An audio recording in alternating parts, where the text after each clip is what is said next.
Hello friends, তোমাদেরকে আরও একবার অনামিকা সিম্পল রেসিপিতে স্বাগত। আজকে আমি আমার নোনতা সুজির রেসিপিটা তোমাদের সাথে শেয়ার করব। তোমরা অবশ্যই শেষ অবধি থেকো। আমার চ্যানেলটা সাবস্ক্রাইব করে দিও, বেল আইকনটা প্রেস করতে ভুলো না। চলো রান্নাটা শুরু করা যাক। নোনতা সুজি করতে এখানে 1 কাপ নোনতা সুজি নিয়েছি, সেটাকে আমি ভালোভাবে শুকনো খোলায় ভেজে নিচ্ছি।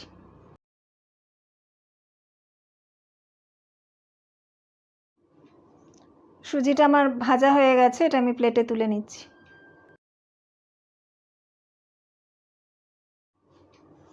রান্নাটা অবশ্যই সাদা তেলে হবে, আমি সাদা তেল দিয়ে দিয়েছি। আর ছোটো বাটিতে বাদাম নিয়েছি, সেটাকে এবার আমি ভেজে নেব।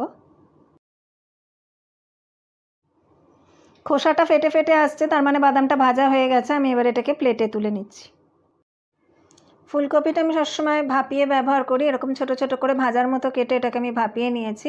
এবার আমি এটাকে লাল করে ভেজে নেব।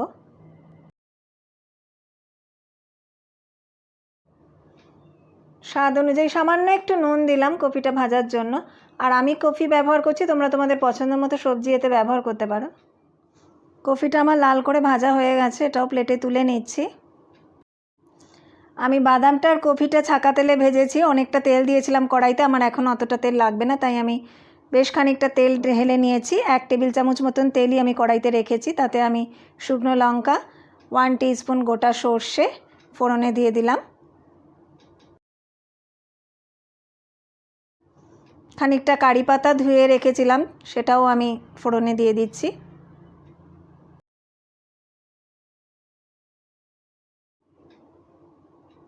আমি একটা বড় সাইজের আলু ভাজার মতো কেটে রেখেছি, সেটা এবার আমি কড়াইতে দিয়ে নিচ্ছি। আমি একবারে স্বাদ অনুযায়ী নুন দিয়ে নিচ্ছি, পরে লাগলে আরও একবার দেব। এবারে আমি লো টু মিডিয়াম ফ্লেমে আলুটাকে ভালোভাবে ভেজে নেব।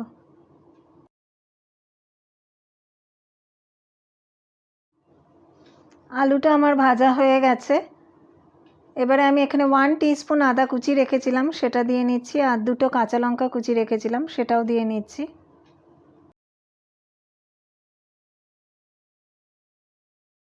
এবারে আমি সুজিটা দিয়ে নিচ্ছি, ফ্লেমটা আমার লো করা আছে। সুজিটা যদিও আমার ভাজা, আমি তেলে আরও কিছুক্ষণ সুজিটাকে নেড়ে নিচ্ছি।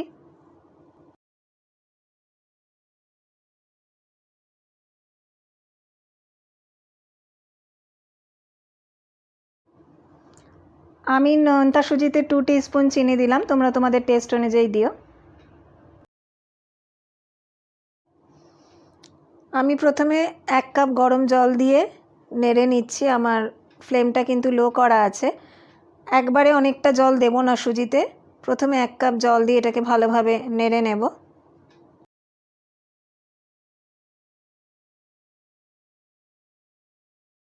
আমি আরও 1 কাপ জল দিচ্ছি, সুজিটা আর একটু সেদ্ধ হওয়ার জন্য গরম জল ব্যবহার করছি।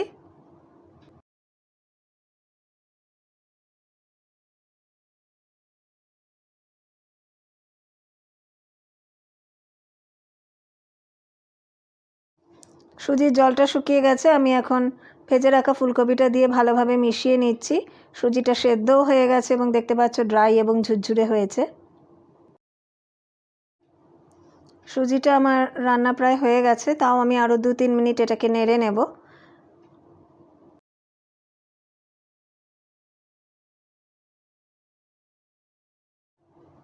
ভেজে রাখা বাদামের থেকে খানিকটা ছড়িয়ে দিচ্ছি আর খানিকটা পরে ওপর থেকে ছড়াবো।